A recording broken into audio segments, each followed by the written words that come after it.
Olá, seja bem-vindo, seja bem-vinda. Dando continuidade ao primeiro vídeo da presente série sobre função matemática, agora vamos apresentar outro exemplo. Já reparaste que o pão tem um custo unitário?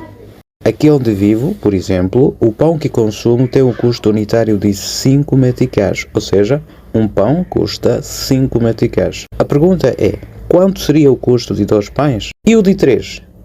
É isso mesmo. 2 pães ter-me-ão custado 10 meticais, 3 pães 15 meticais e assim por diante. Mas onde mesmo eu quero chegar?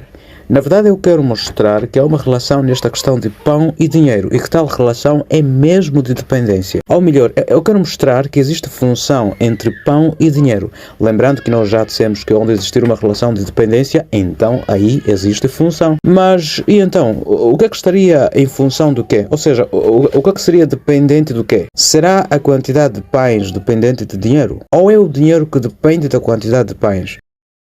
A resposta correta é: a quantidade de pães depende do dinheiro gasto na sua aquisição. Portanto, para a presente situação, nós faríamos com que y representasse a quantidade de pães, sendo que a letra x representaria o dinheiro gasto na aquisição dos pães. Já sabemos quem está em função de quem. É a quantidade de pães que está em função do dinheiro. E agora?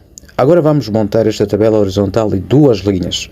Na linha de cima temos a letra x representando o dinheiro, em meticais, que seria para o presente caso a variável independente, e na de baixo temos y representando a quantidade de pães. Na linha de cima da tabela vamos escrever os valores de x e na outra os de y.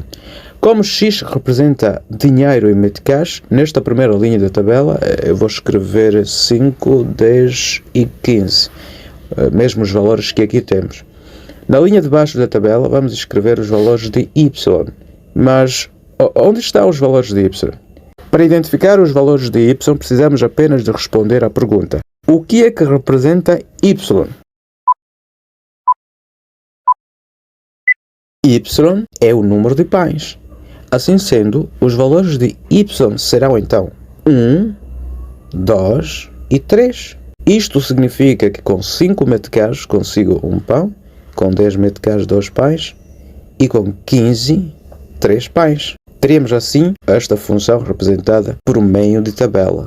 Uma outra forma de mostrar esta função seria por meio de diagrama.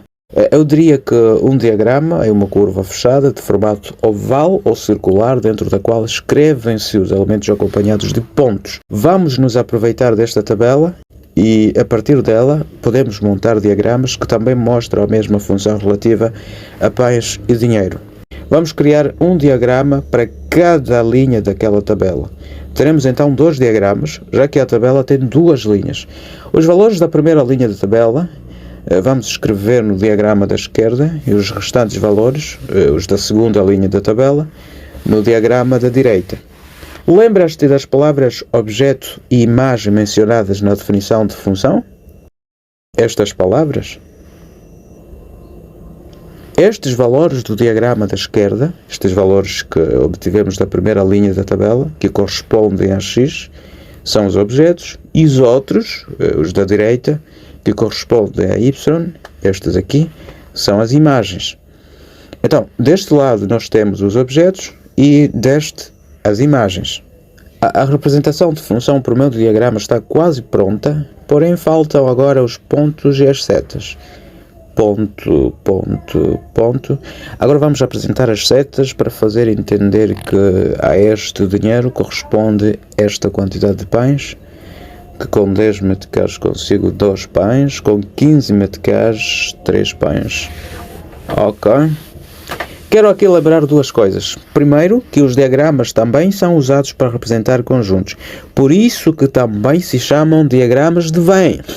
Em homenagem ao matemático britânico John Venn, que os desenvolveu e os usou para apresentar conceitos complicados da teoria de conjuntos de forma clara e visual. Quando foi isso? 1880. Muito obrigado, Mr. Venn. You're welcome. Estão a ver? Ele fala em inglês. Segundo, que os conjuntos representam-se por letras maiúsculas do abecedário português. Isso significa que eu posso então considerar estes 2 diagramas como sendo 2 conjuntos A e B.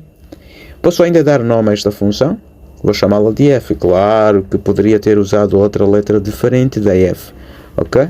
O nosso diagrama está totalmente pronto e temos assim a mesma função, só que agora representada por meio de diagramas. Grato pela atenção dispensada, aperta no polegar para cima se este for um conteúdo do teu gosto, inscreva-te no canal para acompanhares de perto esta série sobre função em particular. Ainda nos restam mais 2 formas de representação. Tchau e até a próxima, se Deus quiser.